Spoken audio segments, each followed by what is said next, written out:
Hi, I'm Ryan Bridge, and I'm excited to host a new podcast called Bridge Talks Business with Milford, where I'll be talking about, well, business, obviously. Every week, I'll be joined by one of Milford's team of analysts, fund managers, and financial experts to cover key business events. It'll be your go-to for insights on the markets, business, and the economy, both here and overseas, as we dig a little deeper into the business week. Join me for Bridge Talks Business with Milford. Subscribe on iHeart or wherever you get your podcasts so you don't miss an episode. All discussions are informational only and should not be considered financial advice. You're listening to the Weekend Sport Podcast with Jason Pine from Newstalk ZB. Hidenara to feed the scrum. Hidenara gets it in, Savia gets it out, kicks it over the touchline. The All Blacks hang on to win the match. The All Blacks hang on to the Bledisloe. 3 tries in the opening 16 minutes and then got the fright of their life. The All Blacks 31, Australia 28. The Bledisloe stays in New Zealand for another year, but that was less than emphatic in the end. It certainly was. That was a week ago in Sydney. Tonight, the two teams renew hostilities at Sky Stadium in Wellington, where the show is coming to you from today. Plenty of chat when the team was announced on Thursday around the first 5 position. After starting the first 7 test matches of the year, Damian McKenzie will come off the bench tonight with Beauden Barrett starting in the 10 jersey. It'll be his first start at first 5 for the All Blacks since he played there against Scotland on the end-of-year tour in 2022. One of our great running first 5s was Carlos Spencer, 35 test matches between 1995 and 2004, scoring nearly 300 points.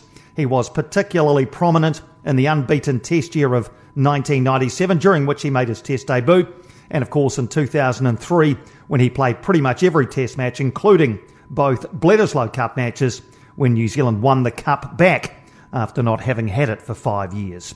Carlos Spencer is with us. Carlos, to start, in general terms, what have you made of Damian McKenzie's performances at first 5 for the All Blacks this year? Yeah, good, Tony. Look, I almost feel a little bit sorry for him, to be honest, but, it's been a tough little road for him.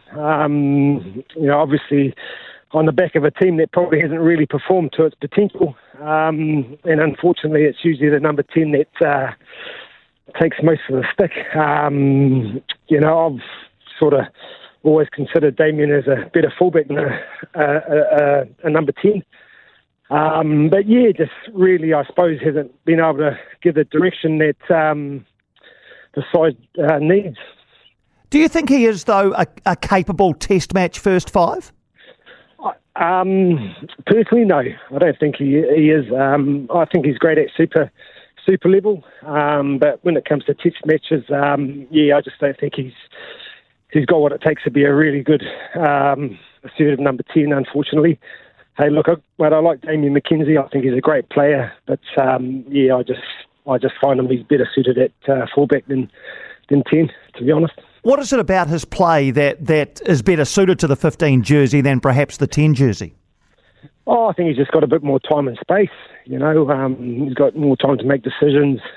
He's a bit more space. He enters the line well. And I think he just can, he can see more from at the back. And that doesn't stop him from, jumping into first receiver occasionally, fullback. But yeah, I think those are the biggest points. But, I think he just lacks that direction at test match level where it's really important. Do you think the fact that he's so adventurous, or more adventurous perhaps than a more traditional first 5, means that he gets a bit more flack when things go wrong because people just think he's a bit erratic? Yeah, I think it is the case. And, if there's one person that knows that or understands that, it's probably me, because I was probably one of those players myself, So I do feel for Damian. It's a tough position, especially at test match level. And, and like I said earlier, you're probably playing in a team that really ain't, dominating like they used to. I think they're struggling a bit up front. And when a team struggles up front a bit, it's a little bit harder for a number 10 to sort of fulfill his role in his job, I suppose. Did any of your coaches, Carlos, at provincial, super, or particularly at All Blacks level, did they ever try to tone down your attacking instincts, get you to rein it in a bit? Yes and no. Obviously we had a game plan to follow, and we spoke about that. And if I did free off the train tracks too much, then I was obviously spoken to. But I think the good thing about most of the coaches I had, they sort of understood the sort of player that I was, which was good, And I suppose for me it was just about understanding myself, what was right for the team, I suppose, in that moment. How long did that take to get it right most of the time for you, or did you feel as though you made your decisions pretty right from the start? No, that definitely took a while. It was never right from the start. And it was always a progress thing. I think, especially number 10. Do you get it right every time? No, you don't, and that's why you sort of rely on the people around you as well. And I think that's the same thing for Damian. I think when you look at the guys around him, are they giving him the help and the direction that he needs? I don't think they are. I was lucky coming through. At my time, I had some good players around me, good experience around me that, were able to help me, especially when times were tough.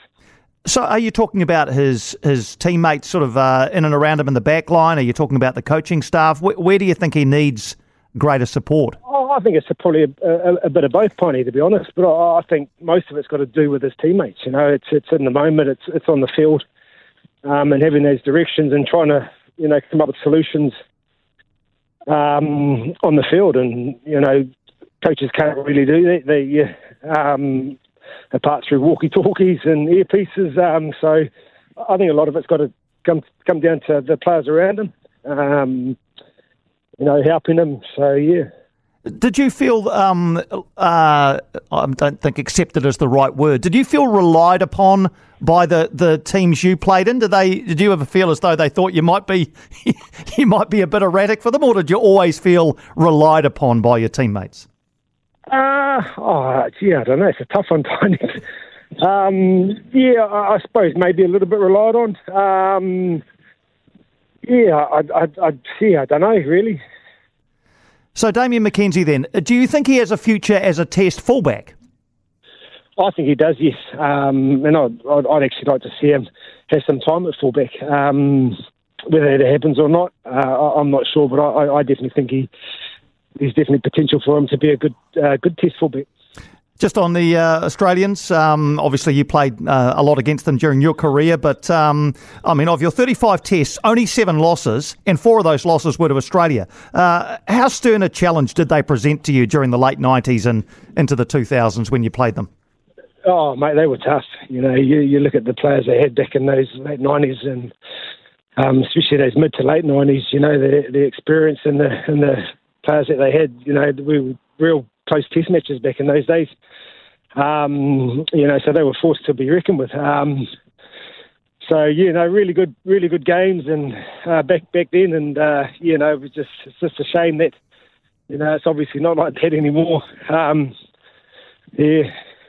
And Bledisloe Cup, I think you were in the team that won it back in 2003 from memory. A proud moment to get your hands on the big thing. Oh, always, and it's one of the trophies that I was fortunate enough to win. But yeah, it was obviously a proud moment back then in 2003 to obviously get my hands on it for sure. You played a bit with Razor in the All Blacks. Did he appeal to you as a guy who might go into coaching when you were playing with him?